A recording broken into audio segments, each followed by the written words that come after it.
Between 1478 and 1833, thousands of people were arrested, tortured, and executed because their religious beliefs were not welcome in their homeland.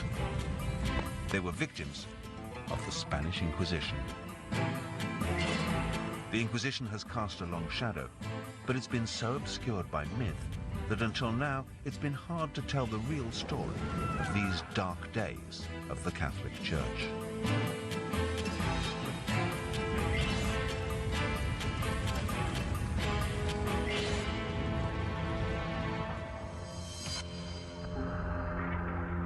The Spanish Inquisition is remembered as the first and possibly the most terrifying example of the thought police. It was established to rid Spain of heretics. The political and religious leaders of Spain believed that heresy would spread like a disease and prevent them from unifying the population under one flag, one royalty, and most importantly, under one religion. I think the need for the Inquisition in late medieval Spain was a reflection of the fact that there were so many different races and peoples living in this same peninsula. There were Jews, there were Moors, and of course the Christians were always the most important, but at times they felt threatened by the power, the wealth, and the otherness of the other cultures that were living in Iberia at the time. The Inquisition itself was a roving religious court that sought out and punished crimes against God and the Catholic Church. In the process, cleansing Spain of its religious and cultural diversity. It recruited thousands of anonymous informants and shrouded its methods in a cloak of secrecy. Records from the time reveal the atmosphere of fear it generated.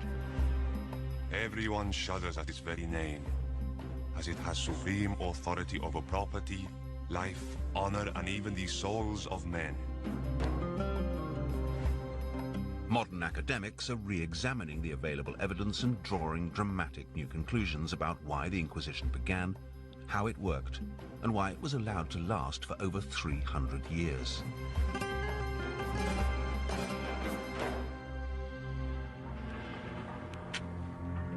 The Inquisition employed scribes who, like modern secretaries, kept detailed records of all its work. These documents provide a real understanding not only of the methods it employed, but also of the psychological effects on its suspects. At the heart of the Inquisition's work was the interrogation. A prisoner would be grilled for hours on end. These ancient and sinister methods have lived on, aped in the modern world by oppressive political and religious regimes, from the Gestapo to the KGB. The interrogation would start calmly enough, with seemingly innocent questions about the prisoner's lifestyle and that of his family. The Inquisition would interrogate you at length about what you did and what your family did. Because it wasn't only you that they were concerned with, it was everybody that you might know, what they called your accomplices. And they will say to you, what's your name? Do you know why you've been arrested? No. The Inquisition does not arrest people for nothing. Are you aware of that? If you say so. Have you anything to say to us? Smoke. Any confession you make, because the voluntary confession was the one which would get you off with least trouble.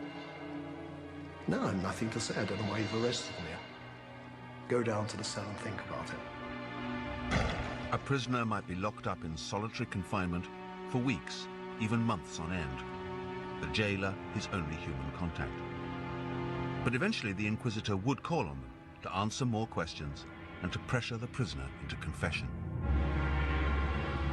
You might then come up next time, and the Inquisitor would say, well, have you anything to tell us? And you might say,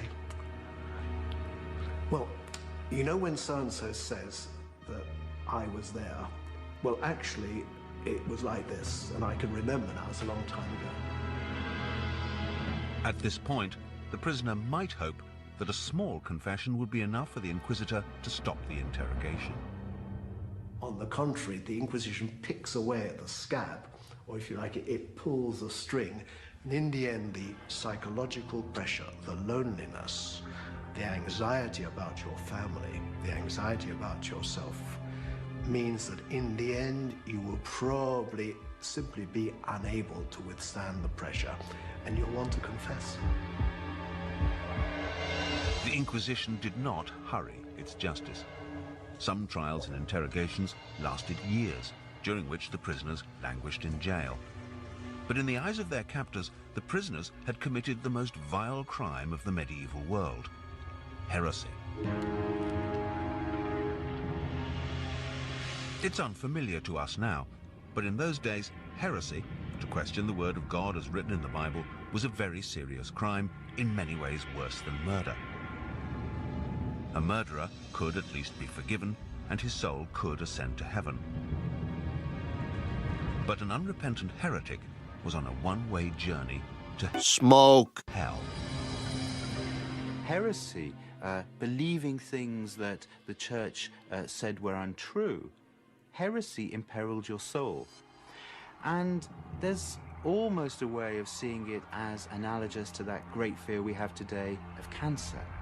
Because heresy was seen as an illness which could rot your entire spiritual well-being to the point that you were beyond redemption. What's more, and perhaps in this case heresy is worse than cancer, you could catch it from other people. The Inquisition saw itself as a surgeon, acting on the wishes of the all-powerful Catholic Church. It had to cut out the cancer of heresy from the minds of the Spanish people before it spread any further. Symptoms of heresy were many and various, from doubting the resurrection of Christ to sexual indiscretions like adultery and homosexuality. You could also find yourself facing the Inquisition for what today would seem like the most casual and insignificant remark. You could make, for example, a heretical statement. A man is sitting around the table, he's playing cards, and he starts to swear and curse, and he curses the Virgin Mary and says, couldn't be a virgin, it's impossible. Not in nature, it's not natural, it should be so.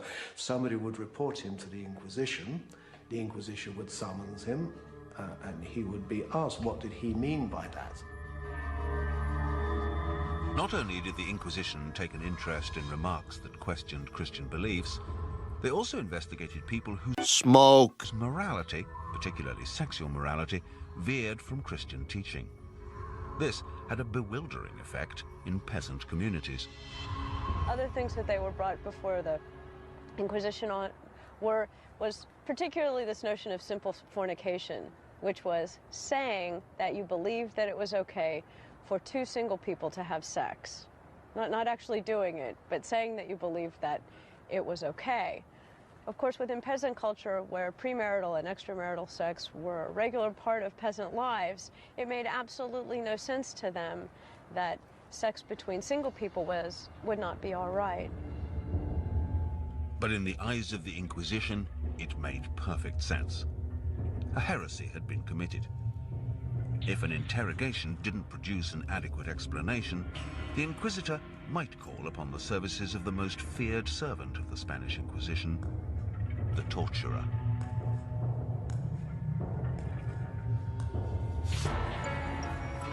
Actual torture techniques were many and various, from simple flogging to more elaborate and imaginative methods.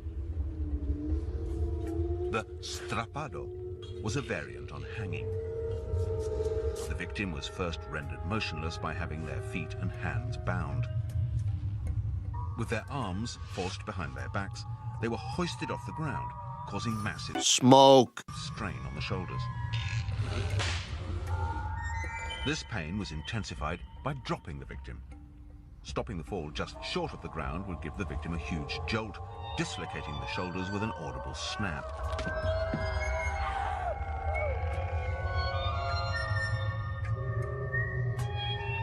The Inquisitor could then step in and continue the questioning, hoping the pain would prompt a different response. But as modern academics now realize, the use of torture, while traumatic, was very much the norm in this unsophisticated age. There was no alternative, or at least they didn't see any alternative. I mean, they didn't have mind-altering drugs or anything like that at that time, truth serums. There was no alternative if you were sure that a person had more to say but was quite deliberately impeding the work of the Inquisition by refusing to confess, or if you thought, and this was common enough, that a person was saying nothing in order to defend or protect, say, members of their families. So sometimes the Inquisition sought no alternative but to order torture. But what heresy was so serious and damaging that it required the establishment of an Inquisition? Examination of the records reveals the answer. Quite simply, being Jewish.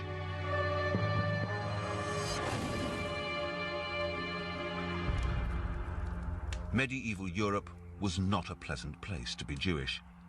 Tensions between Jews and Christians had been strained since the days of the New Testament.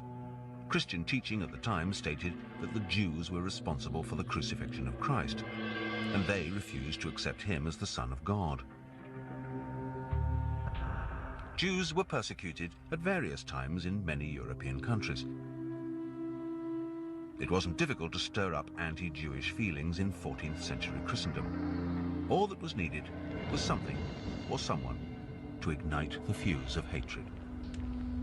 Communities can live together peacefully for generations in medieval Spain, I suppose, just as in the Balkans today. It doesn't go beyond local politics until, that is, somebody decides that it's in their interests to make a bigger issue out of these tensions. A well-known anti-Jewish preacher named Ferran Martínez did just that. In 1391, he exploited a temporary lack of church leadership in Seville and used his position to incite actual physical violence against local Jews. In scenes that echo the early persecutions of Jews in Nazi Germany, a Christian mob marched into the city's Jewish quarter. They trapped hundreds in the narrow alleys and began a series of assaults. So intense was the violence and panic that in one particular street, hundreds of Jews lost their lives. The street is now known as Calle de la Muerte, the Street of the Dead. Between June and August of that year, a wave of mob violence and attacks on Jews spread across the whole of Spain, from Seville in the south to Barcelona in the north. The death toll was in the thousands.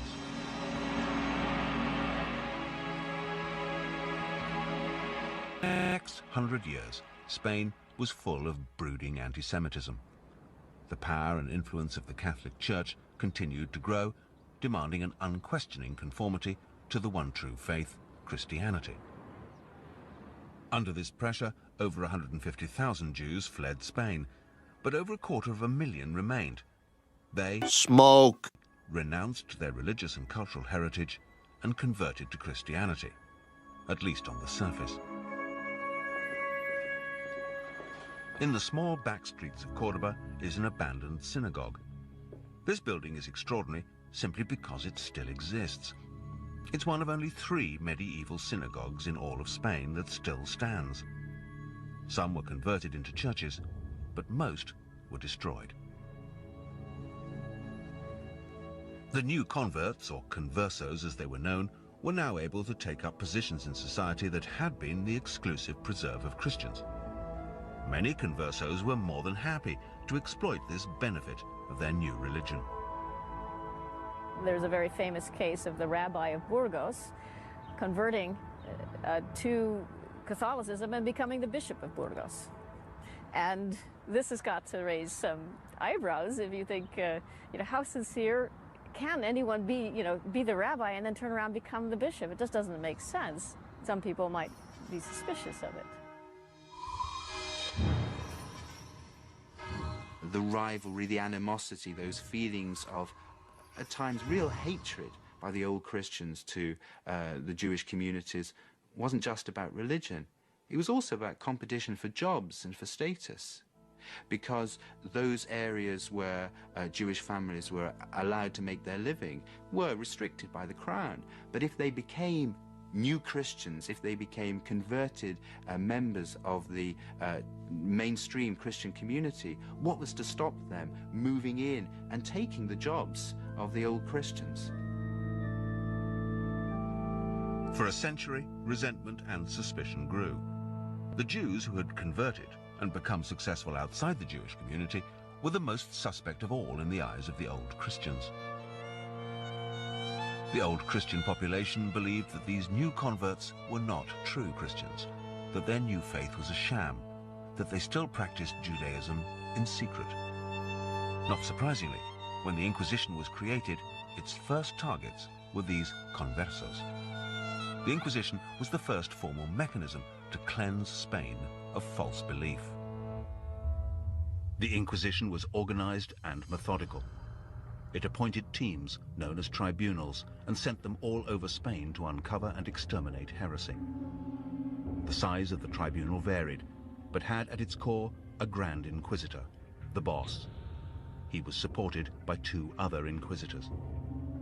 They had at their disposal the scribe and the services of a doctor to monitor the health of suspects, because the suspects might end up in the hands of the torturer, hired from the civil authorities to extract just that little bit more. But what each tribunal also needed, more than anything else, was suspects. Heresy was surely being committed. It was just a matter of finding the heretics. How did the Inquisition go about it? The first step was to ask for volunteers. Many people willingly came forward. This was a good way for old Christians to show what good Catholics they were, to confess, receive a penance, and be forgiven.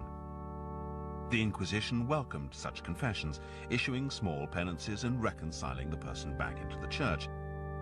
This worked well, but only for petty offences, which wasn't quite what the Inquisition was after.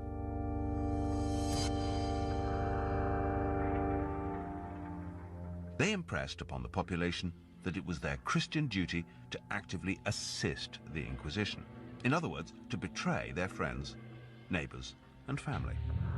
Even this wasn't enough, so further evidence was gathered by using informants, Inquisition spies.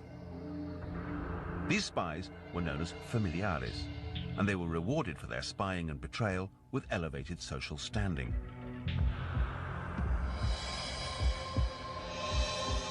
They scrutinized the lifestyles of their neighbors, eavesdropping on conversations, reporting anything suspicious back to the Inquisition. With no state intelligence force to call upon, the Inquisition developed methods that were both ingenious and effective. The only way it can collect information is by inviting the public to participate. It has no secret archives, it has no database, it just sits there and asks people to come to it with what they know about the practice of religion by their neighbors. It is a system based on the populace as a whole participating in a great movement of espionage on their own neighbors.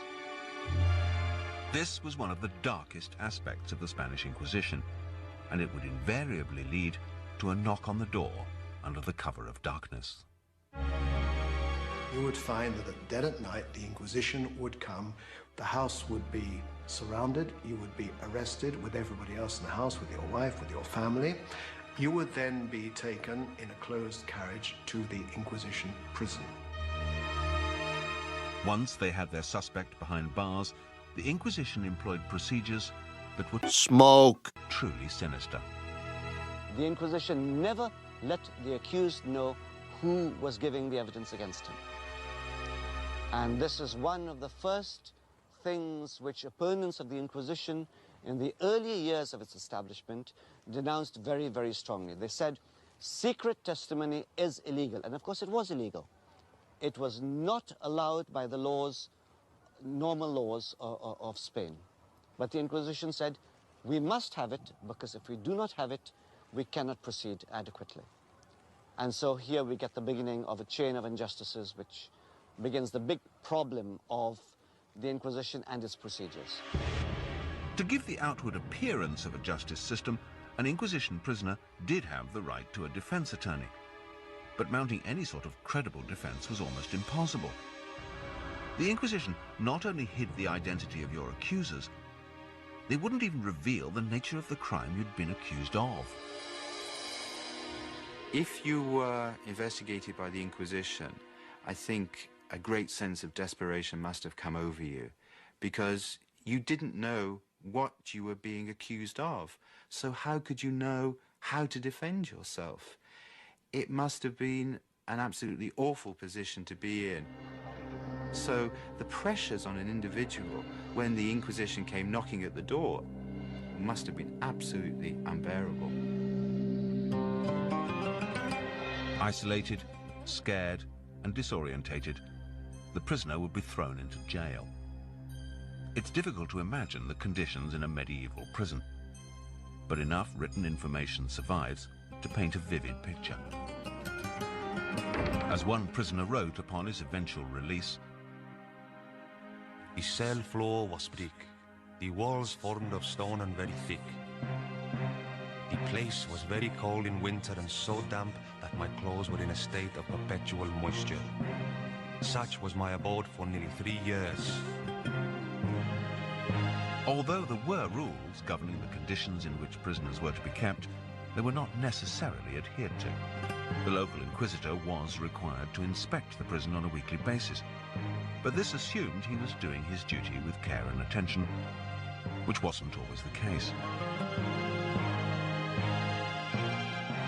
One report on the conditions in the prison in Cordoba refers to the jail as horrible dens overrun with rats, snakes, and other vermin, where the wretched captives sickened in despair were starved, and the attendants maltreated them like dogs. The Inquisition tribunal in Cordoba was infamous not only for the conditions in its jail, but also for having a particularly sadistic inquisitor, Diego Luquero. He became notorious for arresting hundreds and hundreds of suspect Christians, that is, new Christians or conversos. And in fact, in 2 occasions in the early 16th century, he actually had over 100 people burnt in one afternoon. And the burnings took place just in front of the castle in what was ironically known, as it still is, as the Field of the Holy Martyrs.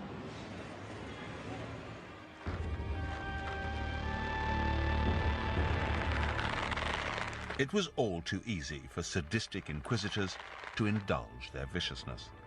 They, and they alone, decided when, how, and how often to exploit the torturer's talents. One of the Inquisition's most imaginative tortures was the toca, or water torture. The victim was bound, secured to a rack, and forced to swallow a long length of absorbent cloth. When no more cloth could be forced into the throat, water was poured into the mouth, triggering the swallowing reflex. The victim would ingest more and more of the material until it entered his stomach.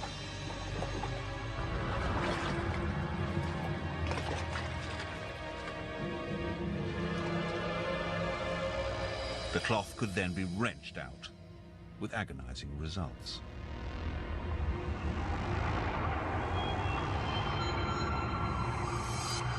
Although these early victims of the Inquisition were largely Jews, or at least suspect new Christians, anyone who was not an ethnic Spaniard and a true Roman Catholic had become unwelcome in Spain by the end of the 15th century.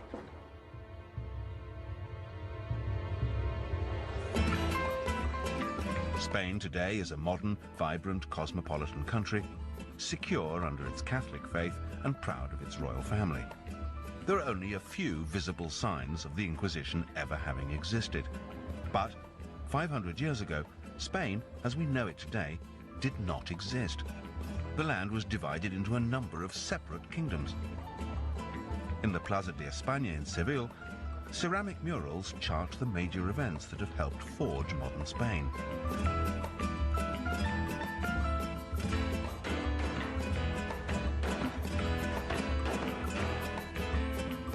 Across the 54 murals, a number of themes emerge: royalty, religion, and war. Each one vital to the story of the Spanish Inquisition. Up to the time of the Inquisition, many of the Spanish kingdoms had been ruled by Muslims, or Moors. The Moorish influence can still be seen today. The city of Córdoba is dominated by a single building, the Mezquita, or mosque. This massive building, the size of 4 football fields, was once one of the jewels of the medieval world. It's clear evidence of the Moorish domination of this part of Spain.